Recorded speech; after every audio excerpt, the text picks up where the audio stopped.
I thought my husband's late-night work calls were about his promotion, until my sister accidentally airdropped me a video that proved they'd been in my bedroom together for months. I'm writing this at 3 a.m. in a hotel room that smells like industrial bleach and broken dreams, because I can't go home anymore. The house that was supposed to be our forever home is now a crime scene of my own making. I need to tell someone what I did before the guilt kills me, and maybe some woman out there will read this and think twice before she makes the same catastrophic choices I did. 6 months ago, I was Sarah Matthews, married 8 years to the most patient man alive, mother to twin boys who still believe their mom was a hero. Tonight I'm just Sarah, soon to be divorced, and my kids won't even look at me. It started with work calls. Michael had been staying up late, whispering into his phone in the kitchen after the boys went to bed. When I'd walk in, he'd quickly say "love you too" and hang up. He told me it was about the promotion he'd been chasing for 2 years. Regional manager. Big salary bump. Our ticket to finally paying off the mortgage early and maybe taking that European vacation we'd been planning since college. I believed him because I wanted to believe him. Because Michael had never lied to me about anything bigger than surprise birthday parties. Because after 8 years of marriage and the chaos of raising twins, those late-night calls felt like the first exciting thing that had happened to our routine in forever. But something felt off. The way he'd smile at his phone before the calls. How he'd shower right after hanging up, even though he'd already showered that morning. The new cologne that appeared on his dresser, the one I'd never seen him wear. I pushed the thoughts away because I loved him. Because we had a good life. Because suspecting your husband of cheating felt like something that happened to other women, not to me. My sister Emma had been coming over more often during those late-night calls. She'd show up around 9 p.m. with wine and excuses about being bored, wanting to hang out while Michael was working. Emma had always been the prettier sister, the one who turned heads when we walked into rooms together. 5 years younger, never married, and worked as a freelance photographer, which meant her schedule was completely flexible. Looking back, I can see all the signs I missed. How did she know exactly when Michael would be on his calls? How she'd get antsy if he finished early. The way she'd encourage me to go to bed first, telling me she'd let herself out after finishing her wine. "You look tired, Sarah," she'd say, which was code for "you look old and I don't want you around." I trusted her because she was my sister. Because she'd been in my wedding. Because she was the first person to hold my boys when they were born, crying happy tears and promising to always be the best aunt they could ask for. The truth came crashing down last Tuesday night. I was in bed scrolling through my phone when I got an airdrop notification. "Emma's iPhone wants to share a video with you." I figured it was something funny she found online, maybe a TikTok she thought I'd like. I accepted it without thinking. The video started playing immediately. At first, I couldn't process what I was seeing. It was taken from my kitchen doorway, looking toward the living room. I could see the back of our couch, the coffee table with Emma's wine glass on it. Then I heard sounds that made me wheeze. Michael's voice. But not talking on the phone. Making sounds I hadn't heard him make in years. Sounds he used to make with me, back when we still had time for afternoon tea spontaneous romance. The camera moved, and I saw them. On my couch. In my living room. Emma ridwizzing my husband like she owned him, her head thrown back in, his hands gripping her waist like he never wanted to let go. But here's the part that destroyed me completely: this wasn't some awkward, guilty fumbling around. They moved together like they'd been doing this forever. Like they knew each other's bodies better than I knew my own. Michael was touching her the way he used to touch me in college, with desperate hunger and complete focus. Emma was making sounds I'd never made, sounds of pure pleasure and satisfaction. They weren't just having, they were making love. The video was 12 minutes long. I watched every second, even though each frame felt like a knife twisting deeper into my chest. At the end, they collapsed together on my couch, and I heard Michael whisper "I love you" into Emma's hair. Those words. The same words he'd been ending his fake work calls with. He'd been telling my sister he loved her, right in front of me, for months. My hands were shaking so hard I could barely hold the phone. The airdrop had been an accident. Emma had been scrolling through videos on her phone upstairs in the guest bathroom and must have hit share by mistake. She'd been recording them. Recording herself destroying my marriage in my own home. I sat there for an hour, just staring at the ceiling, feeling my entire world collapse around me. 8 years of marriage. 2 beautiful children. A house we'd picked out together, painted together, filled with memories of birthday parties and Christmas mornings and quiet Sunday brunches. All of it was a lie. Michael was still downstairs, probably making plans for their next work call. Emma was probably in the guest room, maybe even watching the video again, reliving her conquest of my husband. I wanted to scream. I wanted to run downstairs and confront them both. I wanted to wake up the boys and leave immediately. Instead, I did something much worse. I forwarded the video to Michael's phone. The house went silent at exactly 11:47 p.m. I know because I was staring at the clock, waiting. Michael's phone had buzzed downstairs, then nothing. No more whispered conversation. No sounds of movement. Just silence that felt like the end of the world. I heard footsteps on the stairs. Heavy, slow. Michael appeared in our bedroom doorway, looking like he'd aged 10 years in 10 minutes. His face was white, his hands shaking. "Sarah." His voice cracked on my name. "How long?" I asked. My voice sounded strange, disconnected, like it was coming from someone else. He sat on the edge of the bed, head in his hands. 6 months. 6 months. Half a year of lies. Half a year of kissing me goodbye in the morning and then planning when he could see my sister. Half a year of me making dinner for a man who was living a double life under my roof. Is this the first time? I already knew the answer, but I needed to hear him say it. No. He looked up at me with red-rimmed eyes. "Sarah, I'm so sorry.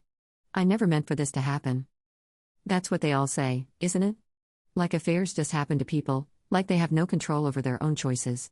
Like Michael accidentally fell into Emma's bed for 6 months straight. "Where?" I asked. "What? Where did you hear?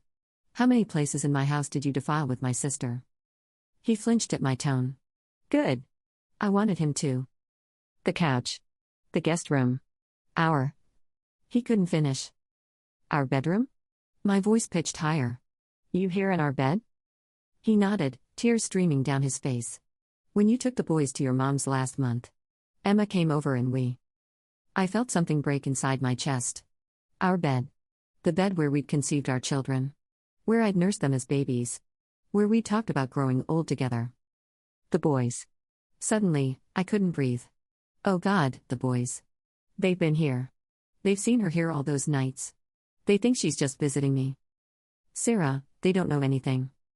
"They will." I stood up, pacing. "Everyone will know. Your coworkers, our neighbors, the other parents at school. Everyone will know that Michael Matthews couldn't keep his in his pants, his wife's sister. It doesn't have to be like that. We can work through this. Marriage counseling, we can." I laughed. Laughed. "Marriage counseling? Michael, you've been in love with my sister for 6 months. You told her you loved her. I heard you." His shoulders sagged. "I do love her." Those 4 words destroyed whatever was left of me. Not "I think I love her" or "I'm confused." He loved her. Present tense. Definite. "Then why are you still here?" I asked. "Why didn't you just leave me? The boys. The house. Our life together. I didn't know how to. So you thought you'd just keep both? And Emma, the wife and the mistress?" It wasn't like that. "What was it like, Michael? Explain it to me. Explain how my sister in our bed while I'm taking care of our children isn't exactly what I think it is." He couldn't. Of course, he couldn't. Emma appeared in the doorway then, wrapped in the robe I'd bought her for Christmas. She looked terrified, which was almost funny. The fearless photographer who'd been brave enough to confront her sister's husband was scared of a confrontation. "Sarah, I can explain."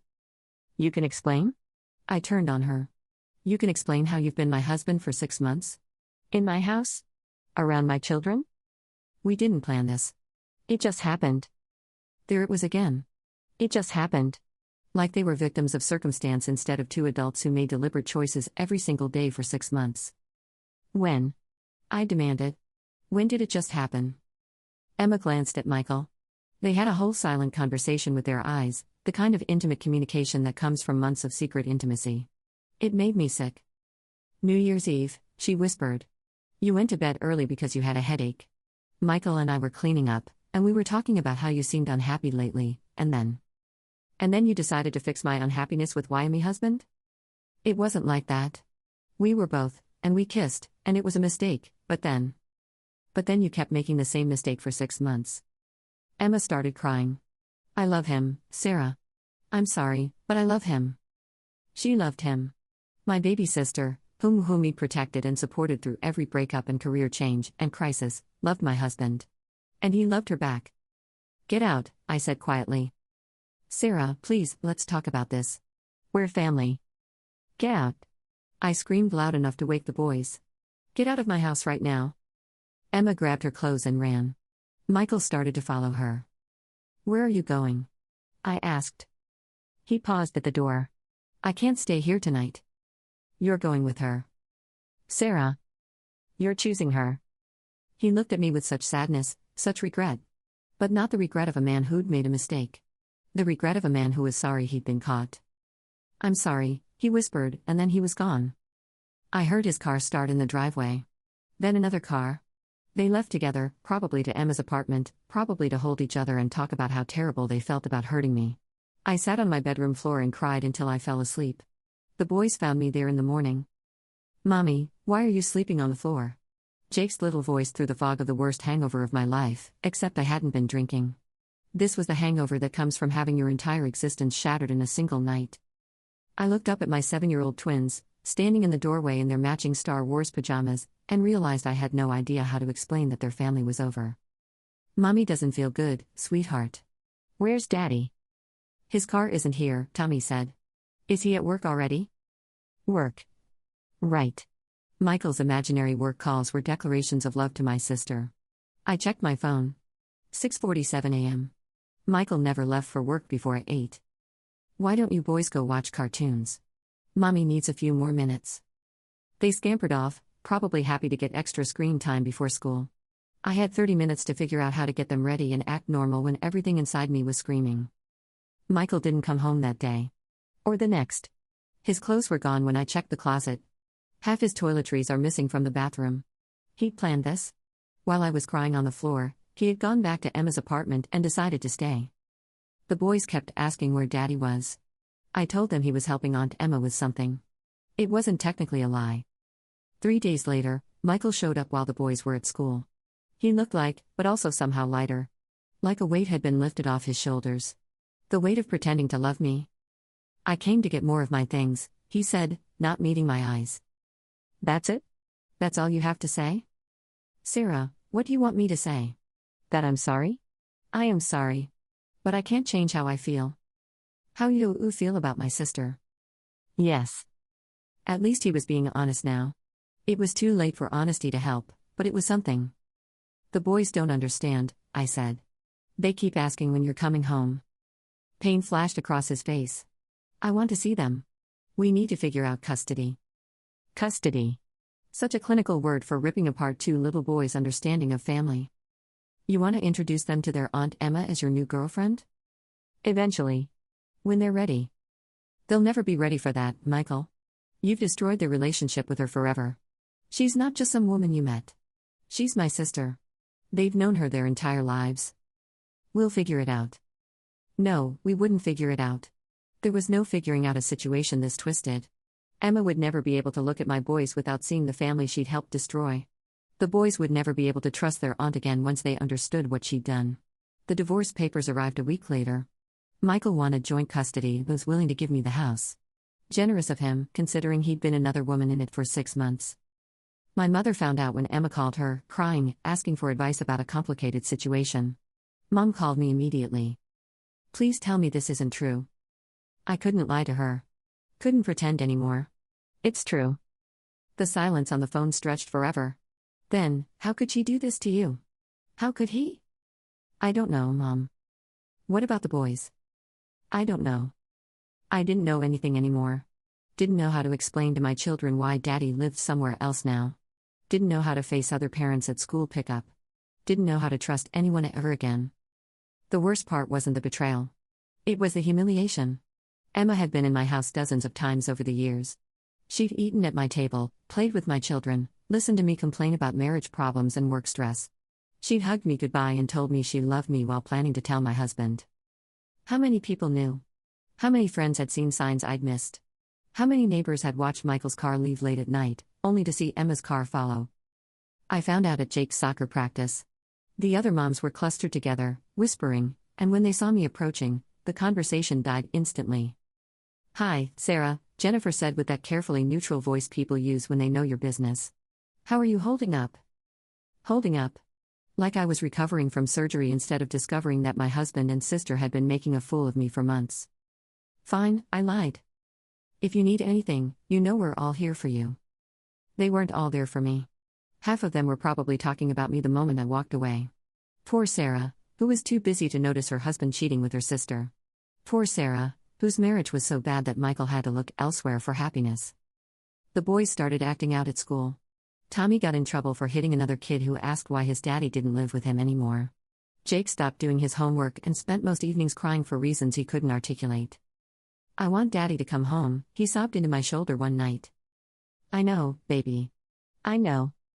Why can't he come home? Is it because we were bad?" That broke me all over again. "No, sweetheart. You and Tommy didn't do anything wrong. Sometimes grown-ups make mistakes and families change. Can't he fix his mistake?" Out of the mouths of. Could Michael fix his mistake? Could he leave Emma and come home and try to rebuild what we'd lost? I'd take him back. God help me, if he walked through the door tomorrow and said he'd made a terrible mistake and wanted to save our marriage, I'd take him back. Not because I was strong or forgiving, but because I was weak and desperate and couldn't imagine a life without the future we'd planned together. But he didn't come home. Instead, I saw him at the grocery store 3 weeks ago, holding hands with Emma in the produce section. They were picking out vegetables together, domestic and comfortable, like they'd been doing it for years instead of months. Emma saw me first. Her face went white, and she dropped Michael's hand, but it was too late. I'd seen them together in public, claiming their relationship openly. Michael looked embarrassed but not ashamed. Not anymore. Emma just looked sad, like she felt bad for me but not bad enough to give up the man she'd stolen. "Sarah," Michael said. "Don't." I turned my cart around and left without buying anything. That night, I cried harder than I had since the night I found the video. Not because I still loved him, exactly, but because seeing them together made it real in a way the divorce papers hadn't. They were happy. They destroyed my family, Lee, and they were happy. The boys haven't seen Emma since that night. They ask about her sometimes, wonder why Aunt Emma doesn't come over anymore. I tell them she's busy with work. Eventually, they'll stop asking. Eventually, they'll figure out the truth. Michael gets them every other weekend now. He picks them up on Friday evenings and returns them Sunday night, and every time they come home, they're a little more confused and a little more. "Daddy has a new house," Tommy told me after his first overnight visit. "It's smaller than ours." "Does he live alone?" I asked, even though I didn't want to know. "No. Aunt Emma lives too." My heart stopped. "Aunt Emma lives with Daddy?" Tommy nodded. "She made us pancakes for breakfast. But they weren't as good as yours." They'd moved in together. Michael and Emma were playing house, making my children pancakes and tucking them in at night, creating new family memories that didn't include me. I called my lawyer that afternoon. "I want to revisit the custody arrangement," I told him. "On what grounds?" "He's living with my sister. My children shouldn't be exposed to that relationship." "Sarah, unless you can prove the relationship is harmful to the children, the judge isn't going to change custody based on your personal feelings about your husband's girlfriend." Girlfriend. Emma was Michael's girlfriend now. Not his mistress or his affair partner. His girlfriend, who happened to be his ex-wife's sister. "I've been seeing a therapist. Dr. Martinez is kind and patient and probably tired of listening to me obsess over the same betrayal week after week, but she keeps scheduling appointments and nodding sympathetically when I cry. Have you considered that this might ultimately be better for you?" She asked last session. "How could this possibly be better? You're free now. Free to find someone who chooses you completely. Who doesn't need to look elsewhere for fulfillment. But I don't want to be free. I want my old life back. I want my husband and my sister to have never betrayed me. I want my boys to have their intact family and their innocence about the adults they trusted. I want to rewind 6 months and pay more attention to those late-night calls. To ask more questions. To fight for my marriage before I lost it." The house feels massive and empty now.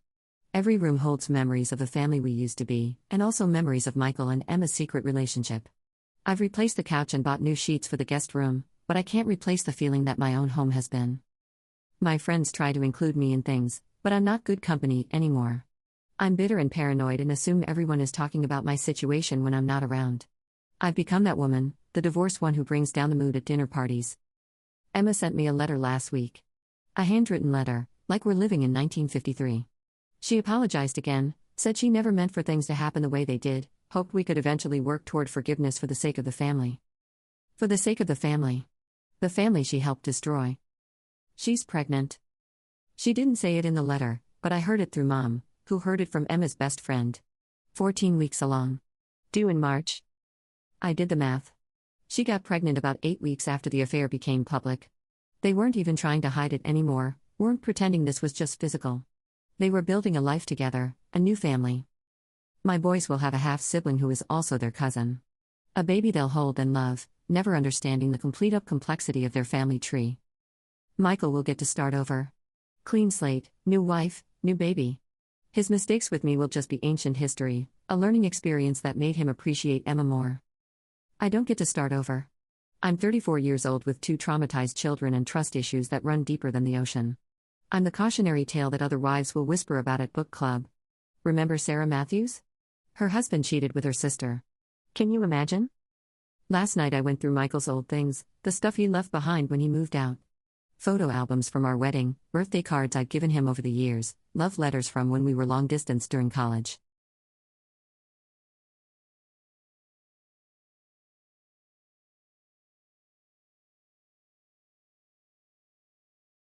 In one of the letters, 20-year-old me had written, "I can't wait to marry you and start our forever together. I know we'll be one of those couples that make it, that grow old together and never take each other for granted." 20-year-old me was an idiot. I burned the letters in the fireplace. Watched 8 years of I love you. I miss you, and I can't wait to see you turn to ash. It felt symbolic, except symbols are supposed to help you heal, and this just made everything worse. The boys are asleep upstairs, probably dreaming about the life they used to have. Tomorrow I'll wake up and make them breakfast and drive them to school and pretend everything is fine. I'll go to work and answer emails and attend meetings and act like a functional human being. But I'm not fine. I may never be fine again. People keep telling me I'm strong, that I'll get through this, that everything happens for a reason. They mean well, but they don't understand. There's no reason good enough for what Michael and Emma did to me and my children. There's no silver lining to this kind of betrayal. I trusted the 2 people I loved most in the world, and they conspired together to destroy that trust. They looked me in the eye and lied for months while planning their future together in my own home. If I can't trust my husband and my sister, how can I ever trust anyone again? The answer is simple: I can't. And that's the real tragedy here. Not just that my marriage is over, but that my capacity for trust might be broken forever. Not just that Emma and I will never be sisters again, but that I'll spend the rest of my life wondering what people are hiding from me. Every relationship from now on will be measured against this betrayal. Every partner will be a suspect. Every friend will be questioned. Every family member will be watched for signs of deception. Michael and Emma didn't just end my marriage. They stole my ability to love freely ever again. That's what I'll never forgive them for. 6 months ago, I was a wife and mother who believed in forever. Tonight, I'm a woman who knows that forever is just a pretty lie we tell ourselves until someone we love decides to prove us wrong.